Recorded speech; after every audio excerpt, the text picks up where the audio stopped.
Welcome to Chetu's kitchen. તો tasteful આપણે રીંગણા બટેકાનું ભરેલું શાક બનાવવાના છીએ. તો એક નવા મસાલા સાથે અને અલગ જ રીતે આજે આપણે શાક બનાવવાના છીએ. તો એના માટે આપણે અહીંયા 5 થી 6 રીંગણા લીધા છે અને 5 બટેકા લઈ લીધા છે. અહીંયા આપણે મસાલો બધા તૈયાર કરી લીધા છે. અહીંયા એક લીલું મરચું, એક ઇંચ આદુનો ટુકડો અને એક લસણનો ગાંઠિયો ફોલી અને દરદરી પેસ્ટ તૈયાર કરી લીધી છે. અડધી ચમચી જેટલો ગરમ મસાલો અને અહીંયા આપણે ખાંડ લીધેલી છે. એની અંદર લીલા ધાણા પડી ગયા આપણે લઈ લીધા બહાર. અડધીથી પોણી ચમચી જેટલી ગળપણ માટે ખાંડ લીધી છે, લીલા ધાણા અને અહીંયા આપણે અઢી ચમચી જેટલો આપણે માંડવીના બીનો ભૂકો લીધો છે અને એટલો જ આપણે ચવાણુંનો ભૂકો લઈ લીધો છે. આ જગ્યા ઉપર કોઈ પણ ફરસાણનો ભૂકો તમે લઈ શકો છો. મારી પાસે અત્યારે ચવાણું હતું એટલે મેં ચવાણું લીધેલું છે. બાકી આપણા ઘરના જ મસાલાથી ટેસ્ટી એવું શાક બનાવશું. તો હવે આપણે રીંગણાને સુધાર લેશું. પાછળથી થોડો ડીટીયાનો ભાગ કાપવાનો છે, થોડો જ, અને સાઈડને જે પાંખડી જેવું હોય એ આપણે થોડું થોડું કાઢી નાખવાનું અને આ ઉપરથી આપણે કાપા પાડી લેવાના. જોઈ લેવાનું આપણે સડેલો ભાગ નથી ને. તો આવી રીતે બધા રીંગણાને જોઈ અને સરસ આપણે સુધારી લેવાના છે રીંગણાને. અને પાછા આપણે પાણીમાં રાખી દઈશું એટલે છે ને એ કાળા ન પડે. તો આવી જ રીતે આપણે બધા રીંગણાને સુધારી લેવાના છે.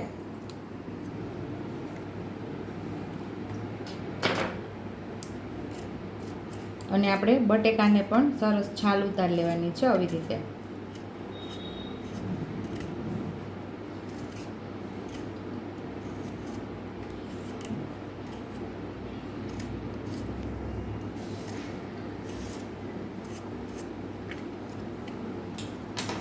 ને બટેકાના પણ આડા ને ઊભા કાપા કરી લઈશું.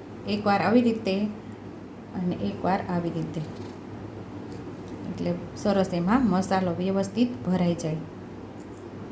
તો આને પણ પાણીમાં રાખી દઈશું. બધા બટેકા અને રીંગણાને આપણે આવી જ રીતે સુધારી લેવાના છે. રીંગણા અને બટેકાને આપણે સુધારીને પાણીની અંદર રાખી દીધા છે એટલે કાળા ન પડે. અને સાઈડ ઉપર રાખી અને આપણે મસાલો તૈયાર કરી લઈએ. અહીં આપણે મિક્સ ચવાણું લીધેલું છે. એનો ભૂકો આપણે દરદરો ખાંડણીમાં જ કરેલો છે. અને આપણા માંડવીના બીનો ભૂકો પણ એક મુઠ્ઠી માંડવીના દાણા લઈને ભૂકો તૈયાર કરેલો છે.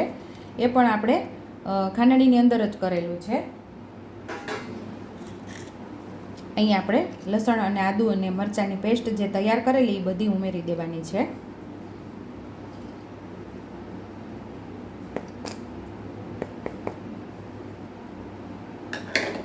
ગરમ મસાલો પણ ઉમેરી દઈશું.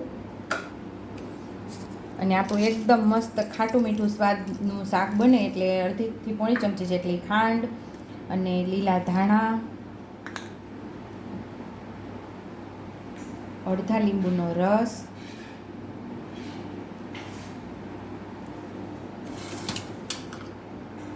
એક ચમચી લાલ મરચું પાવડર, અડધી ચમચી જેટલી હળદર, એક ચમચી ધાણા જીરું પાવડર, 5 ચમચી જેટલી હિંગ,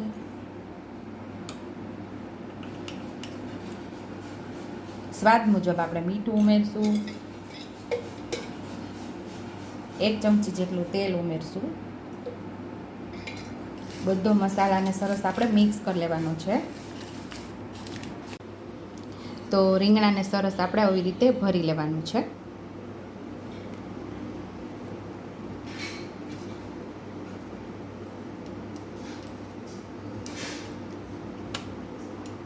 તો આવી રીતે આપણે રીંગણાને સરસ ભરી લેવાના છે બધા.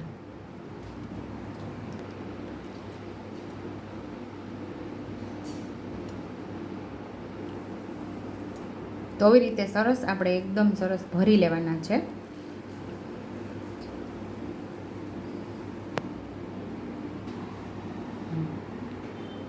રીંગણા આપણા બધા ભરાઈ ગયા છે. બટેકાને પણ સેમ એ જ રીતે ભરી લેવાના છે.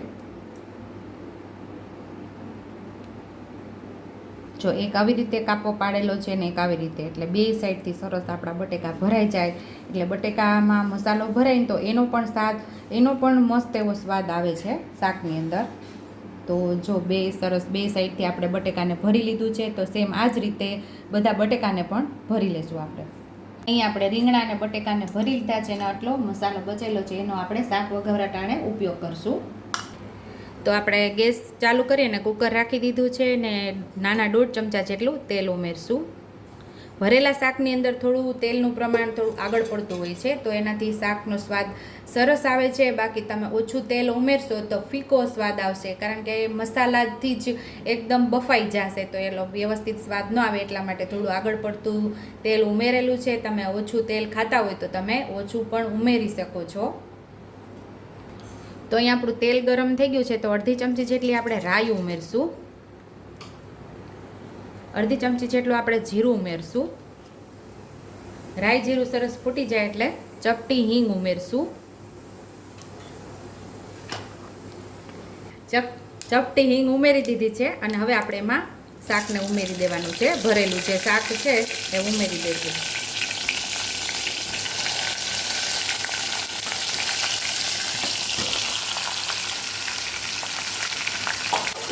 શાક ઉમેરી દીધા પછી મસાલો પણ સાથે ઉમેરી દઈશું, એટલે સરસ મસાલો પણ સાથે જ સોતળાઈ જાય. મસાલો જેટલો સતળાશે એટલો જ શાકનો સ્વાદ સરસ આવશે. તમે જ્યારે શાક તેલની અંદર ઉમેરો, જો બરાબર સાતળશો નહીં તો તમારા શાકનો સ્વાદ બિલકુલ નહીં આવે. જે રીતે હું બનાવું છું એ રીતે તમે બનાવશો તો પરફેક્ટ મારા જેવું જ શાક તમારા ઘરે પણ બનશે. અને વ્યવસ્થિત સાતળશો તો લસણનો કાચો સ્વાદ પણ નહીં આવે અને આ શાકનો બમણો એવો સ્વાદ વધી જશે. કોઈ પણ કાઠિયાવાડી ઘરની અંદર શાક બનતું હોય તો એ મસાલાથી ટેસ્ટફુલ અને થોડું તેલ આગળ પડતું હોય છે, તો જ એનો સ્વાદ મસ્ત એવો કાઠિયાવાડી ઓરિજિનલ સ્વાદ આવે છે. તો અહીંયા શાક આપણું મસ્ત એવું સતળાઈ ગયું છે. જો દેખાતું જ હશે કે બહુ સરસ એવું આપણે શાક રીંગણા અને બટેકા સતળાઈ ગયા છે. તો અહીંયા આપણે શાક પાકે એટલું જ પાણી ઉમેરવાનું છે.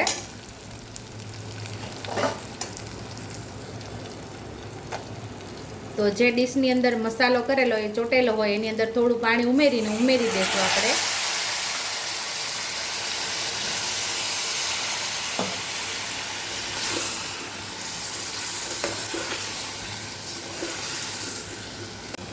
અહીંયા આપણે અડધા ગ્લાસ જેટલું પાણી ઉમેરશું.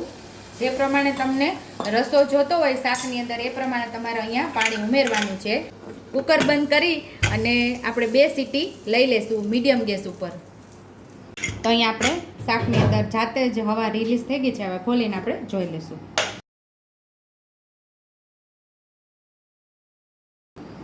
તો આપણે જોઈ લઈશું મસ્ત એવું આપણું બટેકું પણ પાકી ગયું છે. રીંગણા તો તમને દેખાતા જ લાગે કે પાકી ગયા છે. તો મસ્ત એવું ટેસ્ટી એવું રીંગણા બટેકાનું ભરેલું શાક તૈયાર થઈ ગયું છે. તો સર્વિંગ બાઉલની અંદર હવે આપણે સર્વ કરી લઈશું. તો ટેસ્ટી એવું ભરેલા રીંગણા બટેકાનું શાક તૈયાર થઈ ગયું છે. ઉપરથી આપણે લીલા ધાણાથી ગાર્નિશ કરી દઈશું. જો તમને મારી રેસીપી પસંદ આવી હોય તો મારી રેસીપીને લાઈક કરજો, શેર કરજો, સબસ્ક્રાઈબ કરજો, બેલ આઇકોનને દબાવતા ભૂલતા નહીં અને કમેન્ટ બોક્સમાં કમેન્ટ કરજો કે મારી રેસીપી કેવી લાગી. તો આવજો.